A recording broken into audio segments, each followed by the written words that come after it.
എന്താ മോളെ? ഇന്ന് ചിറ്റയുടെ കല്യാണമാണോ? അതെ മോളെ. ചിറ്റയുടെ കല്യാണം കഴിഞ്ഞാൽ ചിറ്റ ഞങ്ങളെല്ലാം വിട്ട് പോവില്ലേ?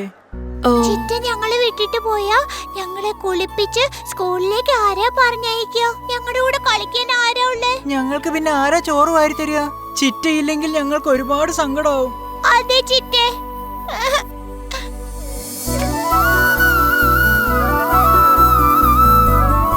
ചേട്ടാ, വണ്ടിയുടെ കീ ഒന്ന് കിട്ടിയായിരുന്നു. എന്തു പറ്റി? എന്താ ഇത്ര ടെൻഷൻ ആയിരിക്കുന്നേ? അത് പിന്നെ പയ്യനെ കൊടുക്കാനുള്ള വാച്ചും ചെയിനും മോതിരൊക്കെ വീട്ടിൽ മറന്നു വെച്ചിട്ട് പോകുന്നത്. സമയം കളയാതെ പോയിട്ടോ. ഞാൻ പോയിട്ട് വരാം. ശുക്ലാം പരതരം വിഷ്ണും ശശിവർണം ചതുർഭുജം പ്രസന്നവദനം ധ്യായേത് സർവവിഘ്നോപശാന്തയേ.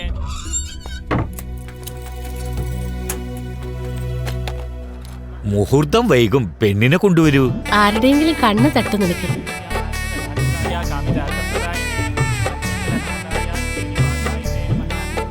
എടുത്തി ഗംഗയെ ഒന്ന് കൂട്ടിക്കൊണ്ടു പോവോ? ആ വാ ഗംഗ.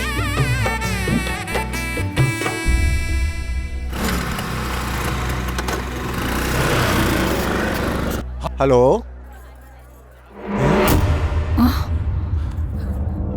ഹലോ.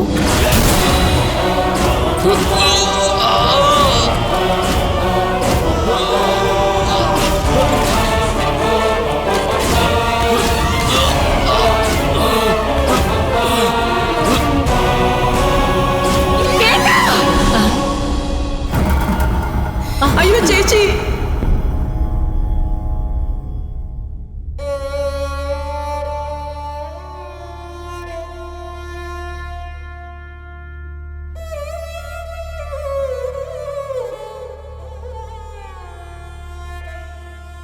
എന്നോട് മിണ്ടമ്മേ. അമ്മേ എഴുന്നേക്കമ്മേ, എന്തെങ്കിലും പറയ.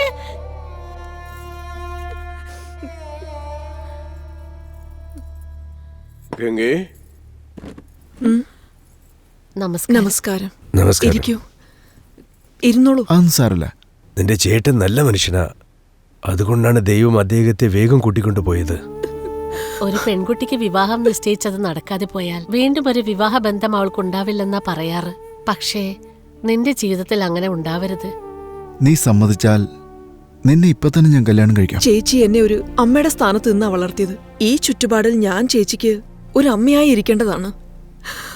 വേറൊരു വീട്ടിലേക്ക് മരുമകളായി പോകാനാവില്ല. ദേവി, ഇത് എന്നെ നിർബന്ധിക്കരുത്. ഇപ്പൊ ഇവർക്ക് ആവശ്യം നല്ല ട്രീറ്റ്മെന്റും പരിചരണവുമാണ്.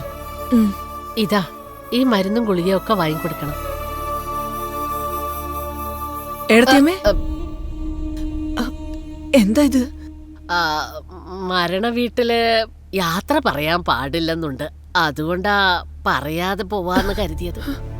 ഈ സമയത്ത് എടത്തിയമ്മയും കൂടെ പോയാൽ എങ്ങനെയാ? എന്ന് വെച്ചാ ചേട്ടൻ മരിച്ച ഷോക്കിൽ നിന്നും ചേച്ചി ഇനിയും പുറത്തു വന്നിട്ടില്ല.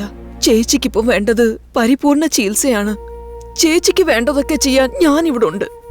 പക്ഷേ ഈ കുട്ടികള് ചേച്ചിക്ക് സുഖം ആകുന്നത് വരെ നിങ്ങളുടെ വീട്ടിലേക്ക് കൊണ്ടുപോയി പഠിപ്പിച്ചാൽ വലിയ ഉപകാരമായിരിക്കും.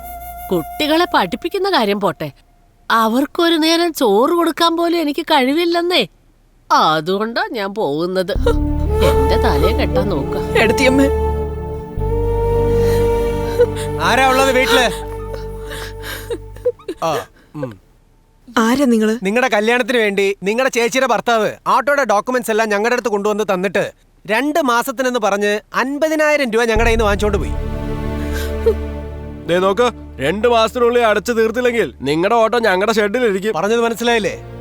വരട്ടെ. അവര് 2 മാസത്തിൽ പൈസ തന്നില്ലെങ്കിലേ നീ തന്നെ വണ്ടി എടുത്തോണ്ട് നമ്മുടെ ഗാരേജിൽ വെച്ചേക്കും. ആ ശരി.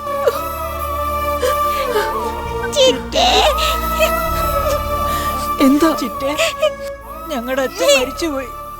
ഇനി എനിക്ക് ഡോക്ടർ ആവാൻ പറ്റില്ല ചിറ്റ.